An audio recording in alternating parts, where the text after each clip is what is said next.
Hi friends, this will be a talk on world peace and the heaven of gold mold.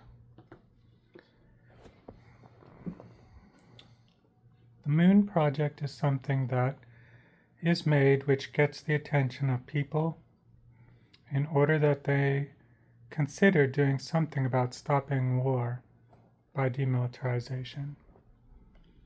Not just our USA government must be involved, but it has to start with them and 14 other governments, nations, at least, whose very large military budgets will be pooled to then redistribute them that year to the remaining 180 nations to work on demilitarization.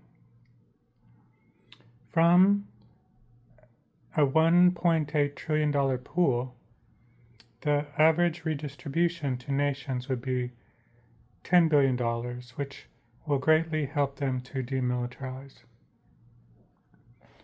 So a replanning of the 15 hero nations' national budgets will cause all militaries to vanish, and without any militaries, there will be no more war. War needs to vanish. Peace is a much happier alternative for everybody. This moon project is one way to stop wars without fighting them to stop them. The moon project itself is just a grassroots way to help such change happen. We need a safe world which is welcoming and where all people can feel safe speaking to each other. There are many language obstacles which we need to overcome, but not by crushing and conquering our opponents. For we have to look at people first, not as opponents, but as conversational partners. Either everybody counts or no one counts as such. The world is ripe for such a beginning to have Pax Gaia. Because rich nations have the money, if they were to use it for this common good, then everybody would benefit, and now that they have the money as a great resource for doing so, they should. But a grassroots movement is probably the only way, since nothing is happening, or likely to happen, from the top-down front to help other countries demilitarize. Any national sickness is only going to get worse if the nations do not learn to love each other. Learning to love is the cure for stopping war and its violence. It's obvious.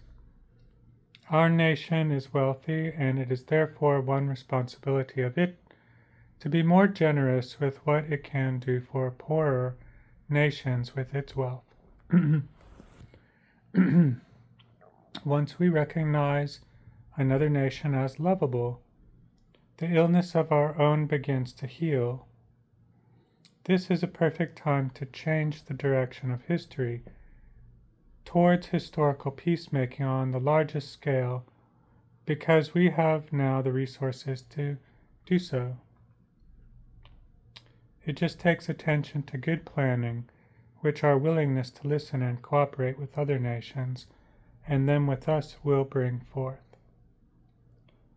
Nations are lovable if we try hard enough to find something to love about them. It is like good reading. For the good reader, there are no enemies, because nourishment and feedback is found anywhere. There is wisdom in every culture imaginable. What we are truly disgusted with should be our own unwillingness to listen and consider their wisdom, which they are offering us, which we neglect at our own debasement. Sure, we are being attacked. That can change. It does change when we take an interest in the beauty which will happen once we resolve our differences with those attacking us. Friendship can happen in many surprising ways. It does happen with a beauty that transcends sickness. My angel Jennifer helped me with that. And I have a note here. We wouldn't be given this opportunity if there was no such hope for a better future for everybody. And because gold mold angels are aggressive and they insult others, you can learn a lot from the heaven of gold mold in relation to our moon project idea of demilitarization. So studying gold mold, the heaven of gold mold, is a really good prep for learning to love thy neighbor. On the heaven of gold mold. I have recently come back from a Merkabah trip to the heaven of gold mold, and I understand it better now, so I wish to share some of what I have learned about that paradise. First, let me say how hard it is for me initially to arrive back upon the earth, since it was a heaven that I was in and now I am not. It was a trip arranged by my angels as usual. I never know when I will be going to visit any of the 14 equal heavens, and there are always gifts to me. That is, I can do nothing to earn going to them. It just happens. My angels are in charge of setting them up. So this is what I know about gold mold, the heaven.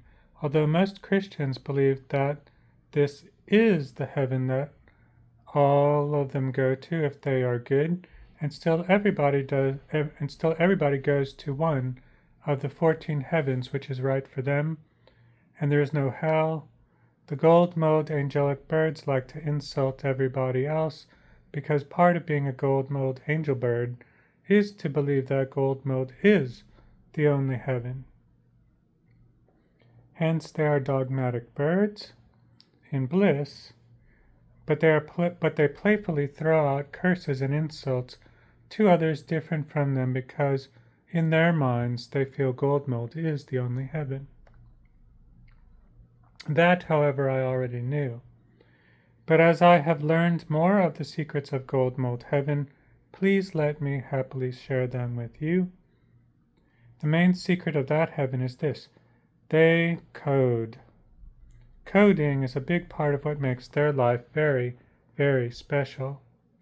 And by coding I mean assigning meaning to what they are talking about, which is more often than not of figurative meanings which refer to other things that are not always literal when they speak to one another. So in philosophic terms, their coding is a kind of representationalism which moves into poetic territory, since their language is not usually literal, if at all. What does this mean? It means that they look back on things they have done, speaking about them in the disguise of codes to other gold mold angel birds, and it enhances their lives in fantastic ways. Like in a previous post and YouTube video I made about the literalness of schizophrenia, these angel birds of gold mold trope schizophrenia, literalness, through coding, and doing so brings an enchanting meaning to their lives. My two brothers, Mike and David, go there, as well as my cats, Linda and Barbara, and scores of friends of mine. Though my permanent afterlife is charades, I am lucky to have my own angels who guide me through visitations of different heavens of the 14, so as to learn what I can about them and communicate it in words to people. My Merkabah fluidity is something that I'm half lucky to have, as I have experienced these 14 equal heavens, and I still do when my angels choose, but it is hard coming back to earth, since the experiences of those heavens are divine ones. Yet I feel happy for those who do go to